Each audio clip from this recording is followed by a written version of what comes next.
led the stellar run-getter on Indian cricketer Mitali Raj's feet.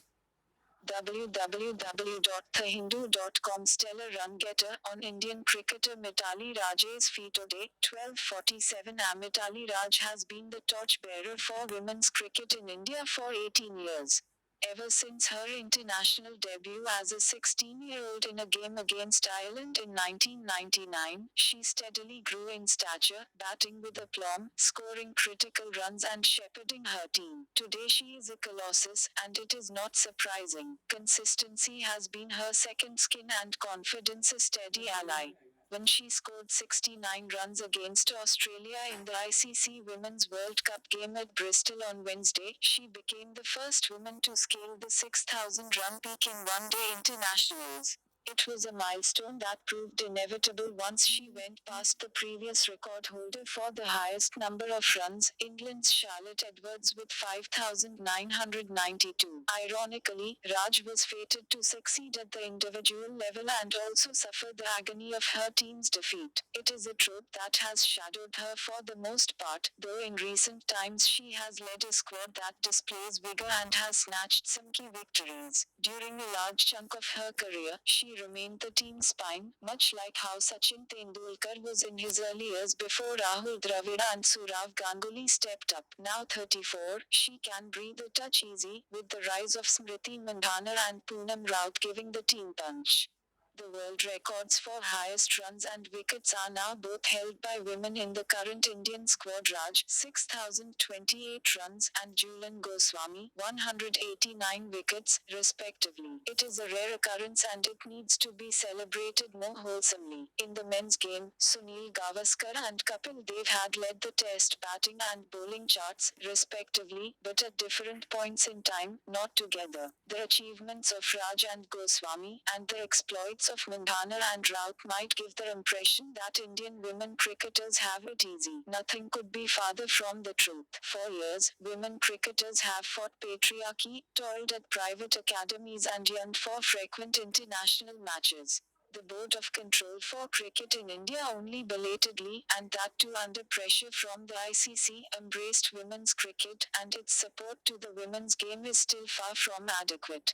For instance, Raj, a regular in the Indian squad, has had the opportunity to play 183 ODIs, compared to Yuvraj Singh's 304, even though he made his debut a year after her. A trained Bharatanatyam dancer, Raj has been an eloquent spokesperson for her sport, detailing the challenges and busting prejudices and stereotypes. Recently she swung a heavy bat for gender equity when she rightly snubbed a reporter who asked about her favorite male cricketer. Raj's riposte was terse, but captured the arc of stereotypes a woman cricketer has to fight. Do you ask the same question to a male cricketer? Do you ask them who their favorite female cricketer is? Maybe we should.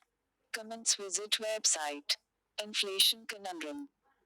www.thehindu.com Inflation conundrum today, 12:46 The latest consumer price index data show headline retail inflation has decelerated to a record low of 1.54% in June. That the reading has slid below the 2% lower bound of the Reserve Bank of India's medium-term target for CPI inflation has understandably led to calls for the RBI to support economic growth by cutting interest rates.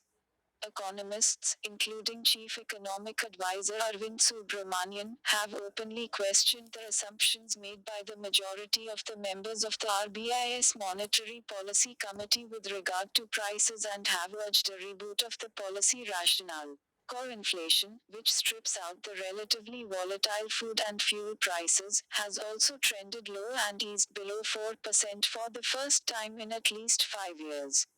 And with the latest industrial output data from May reflecting weaknesses in key sectors like capital goods and consumer durables, the reasoning behind demands for monetary action that could help spur both investment and consumer demand is evident. Others have also flagged concerns about deflationary trends and the risks of relying too heavily on forecasting models. The voices exhorting the central bank to reduce interest rates are only going to grow ahead of its next bi-monthly policy review at the beginning of August.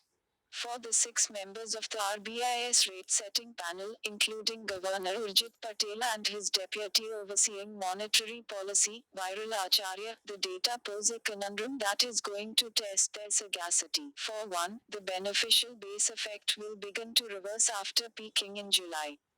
Also, the majority of the risks to the inflation outlook that the committee's participants had flagged collectively and individually at the last meeting in June, when they had opted to sit pat while retaining a neutral stance, are still largely relevant and yet to play out. The impact from the July 1st introduction of the goods and services tax, for instance, will begin to feed into prices only over the coming months. Based on the initial anecdotal trends in the prices of various services, there could be upward pressure on core inflation. Similarly, the payment of increased allowances under the 7th Central Pay Commission's award, which came into effect from the beginning of this month, could also start to transmit into price gains. As Mr. Acharya had pointed out at the last meeting, fiscally expansive measures taken by several state governments to address farmers' demands for debt relief could pose a tail risk by triggering generalized inflation over time. And the restoration of the health of the banking sector, a key caveat for ensuring effective transmission of monetary policy, is as yet far from being close to a fruitful outcome. Ultimately, the RBI will have to weigh whether the current trend in inflation is likely to remain durable enough for it to make a move that doesn't end up proving to be a costly error in the long run. Comments visit website.